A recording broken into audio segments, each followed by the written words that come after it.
আছে। একটা হাফিজের মাকে দেখান, একটা মাওলানার বাপকে দেখান যে বৃদ্ধাশ্রমে পড়ে আছে, দেখাতে পারবেন না। এটা আমার চ্যালেঞ্জ রইল, কারণ সে জানে মায়ের কদর, মায়ের সাথে কিরকম ব্যবহার দেখাতে হয় সে খুব ভালোভাবে জানে। অথচ মাওলানাটা ওই হাফেজটা কোনো চাকরি করে না, কয় টাকা পায় বেতন? মাদ্রাসার শিক্ষকদের, মসজিদের ইমামদের এটা আপনাদের প্রত্যেকের জানা আছে, কয় টাকা পায়। কিন্তু মাকে বৃদ্ধাশ্রমে দিতে রাজি নয়। বউয়ের ঠেলায় পড়ে বাপকে মাকে বৃদ্ধাশ্রমে দিয়ে আসছে মাস্টার, ডাক্তার, ইঞ্জিনিয়ার। আমি কিন্তু তাদের বিরোধিতা করছি না। যে মাস্টার, ডাক্তার, ইঞ্জিনিয়ারের ইসলামিক নলেজ রয়েছে তারা আবার ঠিক আছে। ইসলামিক নলেজ না থাকার কারণে বড় শিক্ষায় শিক্ষিত, ওইগুলো শিক্ষা দিয়ে কিচ্ছু লাভ নেই যদি ইসলামিক শিক্ষা ভিতরে না থাকে। এটা সাধারণ শিক্ষা বলা হয়, দুনিয়াবী শিক্ষাটাকে সাধারণ শিক্ষা বলা হয়। এই সাধারণ শিক্ষা দিয়ে সাকসেস হতেই পারে না। অসাধারণ শিক্ষা বলা হয় ইসলামিক শিক্ষাকে। ইসলামিক শিক্ষা এই যে আরবি শিক্ষা, হাদিস, কোরআন, এটা অসাধারণ শিক্ষায় শিক্ষিত। এই লোকটার দ্বারা অন্যায় হতেই পারে না। শুধু সাধারণ শিক্ষা থাকবে, এর দ্বারা অন্যায় সম্ভব। তার ভিতরে আল্লাহর ভয় নেই, সে সুদ খাবে, সে ঘুষ খাবে।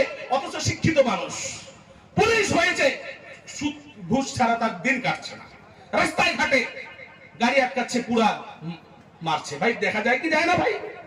কিন্তু এই পুলিশটার ভিতরে যদি আল্লাহর ভয় থাকতো, এই পুলিশটার অন্তরে যদি ইসলামিক নলেজ থাকতো, এ কখনো হারাম খেত না, ঘুষ খেত না, সুদ খেত না। এই জন্য প্রিয় ভাইরা আমার, আল্লাহ নবী সাল্লাল্লাহু আলাইহি ওয়াসাল্লাম বলেছেন, তলাবুল ইলমি ফরিজাতুন আলা কুল্লি মুসলিম ওয়া মুসলিমা। প্রত্যেকটা নর নারীর জন্য ইলম শিক্ষা করা ফরজে আইন। দ্বীনি ইলম, ইলম যে কোনো ইলম হতে পারে, দুনিয়াবী ইলম হোক আর দ্বীনি ইলম হোক, কিন্তু ইলমের কথাই নবীজি বলেছেন। কিন্তু আসল উদ্দেশ্য নবীজির ইলমে দ্বীন, দ্বীনি ইলম। আল্লাহ যে ইলম দিয়েছেন, যে ইলমের মাধ্যমে অন্ধকার থেকে আলোর দিকে যাওয়া যায়, সেই ইলমের কথা নবীজি বলেছেন। দ্বীনি ইলম শিক্ষা করা ফরজে আইন।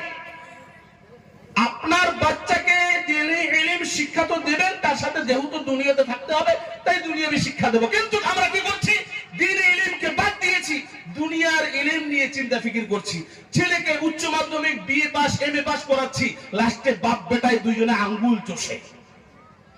ছেলেকে বিয়ে দিতে পারে না, ছেলের বয়স 35-40 হয়ে যাচ্ছে, বাপও সাহস পায় না বিয়ে দেওয়ার। বেটা তো একা বেকার হয়ে পড়ে আছে, বিয়ে দিলে তো আমাকেই টানতে হবে। আর ছেলে চুপে চুপে গিয়ে জেনা করছে, ছেলেও সাহস পাচ্ছে না, তা আবার বিয়ে না করলে চলবে। কিন্তু যদি বাচ্চাটাকে অসাধারণ শিক্ষায় শিক্ষিত করতেন, তাহলে এই বাচ্চাটা টাইম মতো বিয়েও করে নিত, মা বাবাকেও ঠিকঠাক দেখার চেষ্টা করত, চিন্তা করতো না যে কি খাওয়াবো, খাবারের ভয় পেত না, কারণ তাকে শিক্ষাই দেওয়া হয়েছে আল্লাহু ইয়ারযুকু মান ইয়াশা বিগয়রি হিসাব ওয়া ইয়ারযুকুহু মিন হাইথু লা ইয়াহতাসিব। এই কথা মাদ্রাসায় গিয়ে শিক্ষা পেয়েছে। আল্লাহই বলেছেন, এমন কোন জীব নেই পৃথিবীর জমিনে যার রুজির জিম্মেদারি আমি আল্লাহর হাতে নেই। ওয়া মা মিন দাব্বাতিন ফিল আরদি ইল্লা আলাল্লাহি রিজকুহা। বারবারতে আল্লাহ বলেছেন, এমন কোন জীব নেই পৃথিবীর জমিনে যার রুজির জিম্মেদারি আমি আল্লাহর হাতে নেই। এই ছেলেটা তো সেই শিক্ষাটা পেয়েছে, ভয় পাচ্ছে না বিয়ে করতে, ভয় পাচ্ছে না বিয়ে করতে, বাবা মার সাথে বেয়াদবি করছে না। কিন্তু আল্লাহর ভয় অন্তরে না আসার কারণে, মাদ্রাসার শিক্ষা ইলমে দ্বীন না আসার কারণে সে সাধারণ শিক্ষায় শিক্ষিত, BA pass, MA pass, police হয়েছে, কিন্তু তার মনটা খুবই ছোট। মাকে বৃদ্ধাশ্রমে পাঠিয়ে দিচ্ছে, ভাবছে বউ চাপ দিচ্ছে, বউ ওই রকম, ছেলে ওই রকম, বাবা মাকে দিয়ে দিচ্ছে বৃদ্ধাশ্রমে। এই জন্য প্রিয় ভাইরা আমার, আমি প্রত্যেককে অনুরোধ করব যে বাচ্চাদেরকে মাদ্রাসায় দেই, আর আমরা যারা বয়স্ক আছি আমরাও মাদ্রাসা অর্থাৎ চলতি ফিরতি মাদ্রাসার সাথে সম্পর্ক জুড়ি। যদি আমরা মাদ্রাসার সাথে সম্পর্ক জুড়ে থাকতে পারি, তাহলে মসজিদে আবাদ ভালো হবে, মসজিদ আবাদ ভালো হবে। আর মসজিদ যখন আবাদ করতে করতে দুনিয়ার থেকে বিদায় নেব, তখন কি হবে? পরকালটা আমার সুখময় জিন্দেগি হবে, জান্নাত আমার ঠিকানা আল্লাহ বানিয়ে দেবেন। কিন্তু মাদ্রাসার সাথে যদি সম্পর্ক না থাকে, চলতি ফিরতি মাদ্রাসা অর্থাৎ জামাতের সাথে যদি সম্পর্ক না থাকে, আমরা অন্ধকারে পড়ে থাকবো। অন্ধকারে থাকা অবস্থায় যখন দুনিয়া থেকে বিদায় নেব, আবার অন্ধকার, জাহান্নাম আমার ঠিকানা হবে। জান্নাত কি জিনিস, জাহান্নাম কি জিনিস প্রত্যেকের জানা দরকার।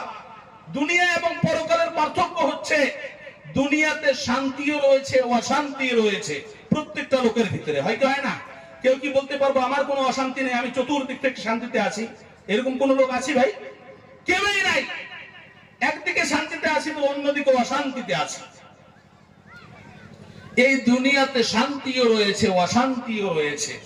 আর পরকালে শান্তির জায়গাটা আলাদা, অশান্তির জায়গা আলাদা। কেন?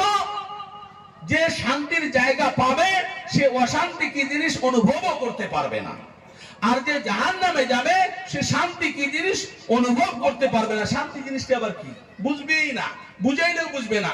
আজকের থেকে 25-30 বছর আগে, 35 বছর আগে যদি বলা হতো যে প্রত্যেকের হাতে হাতে একটা করে মোবাইল হবে আর 10টা করে নাম্বার থাকবে, বুঝে আসতো ভাই? বুঝতামই না। কিন্তু এখন বুঝে আসে। এইরকম শান্তির জায়গা জান্নাতে যখন যাব, অশান্তি কি জিনিস বুঝেই আসবে না। আর অশান্তির জায়গা জাহান্নামে কেউ যাবে তো শান্তি কি জিনিস বুঝেই আসবে না। অশান্তি আর শান্তি অনুভব করার জন্য আল্লাহ তাবারক তাআলা এক জায়গাতেই অর্থাৎ দুনিয়াতে দুটেই দিয়েছেন। প্রত্যেকটা লোক অশান্তিও টেস্ট করুক আর শান্তিও টেস্ট করুক, আর ফয়সালা করুক ও কোথায় যাবে, শান্তির জায়গাতে যাবে না অশান্তির জায়গাতে যাবে।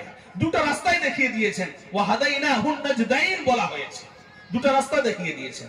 যদি আমরা শান্তির রাস্তায় শান্তির জায়গায় যেতে চাই তাহলে মাদ্রাসার সাথে আমাদের সম্পর্ক রাখতে হবে।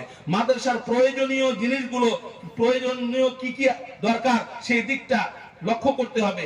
আমি তো চলতি ফিরতি মাদ্রাসার সাথে জুড়ে আছি, কিন্তু অনেক এতিম বাচ্চা, গরিব বাচ্চা পড়াশোনা করছে, তাদের দিকটা লক্ষ্য করতে হবে। কি সমস্যা আছে, মাদ্রাসা ঠিকঠাক চলছে কি চলছে না, সেই দিকটা লক্ষ্য করতে হবে। করবো ইনশাআল্লাহ।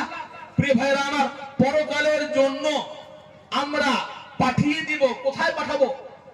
মসজিদে, মাদ্রাসায়, ইতিম মিসকিন তাদের কাছে পাঠাতে হবে।